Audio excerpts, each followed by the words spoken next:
Hi అండి, this is జ్యోతి. మనము time లేనప్పుడండి ఈజీగా త్వరగా పులిహోర ఏ విధంగా చేసుకోవాలో చూద్దామండి.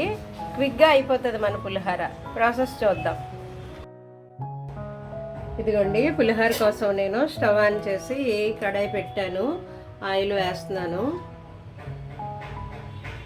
అదిగో 2 స్పూన్ల ఆయిల్ వేసాను నేను. అయితే దీనికోసం నేను ఏమేమి తీసుకున్నానంటే కొద్దిగా జీడిపప్పు, ఇవేమో పల్లీలు, ఇది పచ్చిశనగపప్పు, తొక్క మినపప్పు, ఆవాలు. మినపప్పు తొక్క తీసుకున్నాను నేను. ఎండుమిర్చి ఒకటే, పచ్చిమిర్చి 3 చీలికలు, కరివేపాకు, కొత్తిమీర, ఇదేమో అల్లం తరుగు. ఇవన్నీ తీసుకున్నానండి. అయితే ముందుగా నేను జీడిపప్పు వేపి తీసేస్తాను. జీడిపప్పు వేపేసి తీస్తాను. అయితే నేను కొద్దిగా చింతపండు, ఒక నిమ్మకాయ సైజు అంతా చింతపండు నానబెట్టి గుజ్జు తీసి ఉంచుకున్నాను. అది మీరు తీసుకునే రైస్ని బట్టి, ఆ క్వాంటిటీని బట్టి పులుపు వేసుకోవాలండి. నేను కొద్దిగానే ఒక 2 మనుషులకు సరిపడా పులిహోర చేస్తున్నాను అనమాట. అందువల్ల నిమ్మకాయ సైజు అంతా చింతపండు తీసి దాని గుజ్జు తీసి రెడీగా పక్కన పెట్టుకున్నాను. ఇదిగో జీడిపప్పు ఎగిపోయింది, తీసేస్తాను. జీడిపప్పు ఎగిపోయాక నేను పల్లీలు కూడా ఇదే విధంగా వేపుతాను. జీడిపప్పు తీసేస్తున్నాను.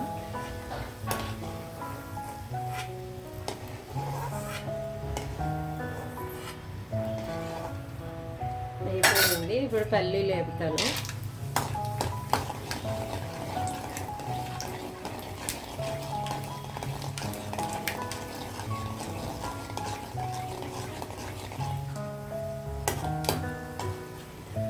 సరే, పల్లీలు వేగిపోయాయి.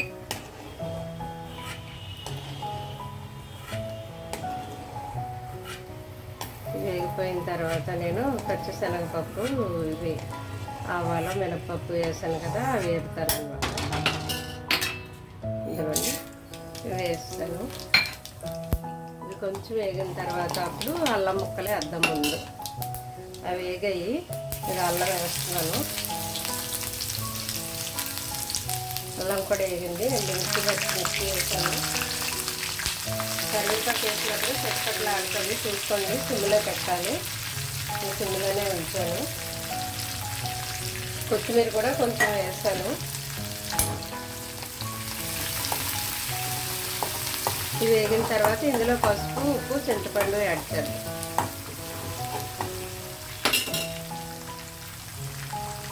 ఇవి వేగాయండి. నేను ఇందులో చింతపండు వేసేస్తున్నాను. ఓకే, చింతపండు వేసిన తర్వాత ఇప్పుడు పసుపు, ఉప్పు యాడ్ చేయాలి.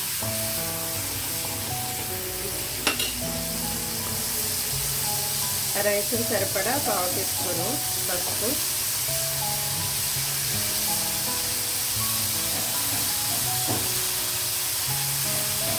రైస్కి సరిపడా సాల్ట్ ఇప్పుడే వేసేస్తున్నానండి నేను. ఇదిగో 1/2 టీ స్పూన్ వేసాను.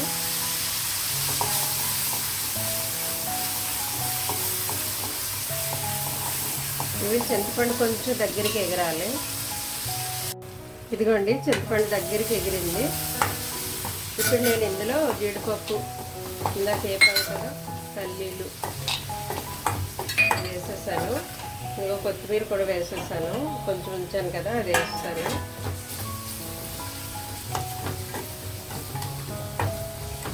ఇప్పుడు ఇందులోకి నేను రైస్ వేసేస్తున్నానండి.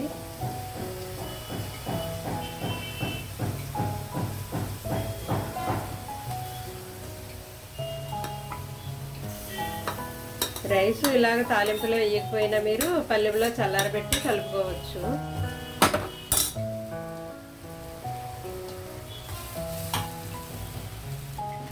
ఇదిగోండి, మన పులిహోర రెడీ అయిపోయింది. ఇంకా టేస్ట్ చూడడమే తరువాయి. ఓకేనా? థ్యాంక్స్ అండి. Thank you for watching. అయితే అందరూ చూస్తున్నారు కానీ సబ్స్క్రైబ్ చేయడం మర్చిపోతున్నారండి. Please subscribe.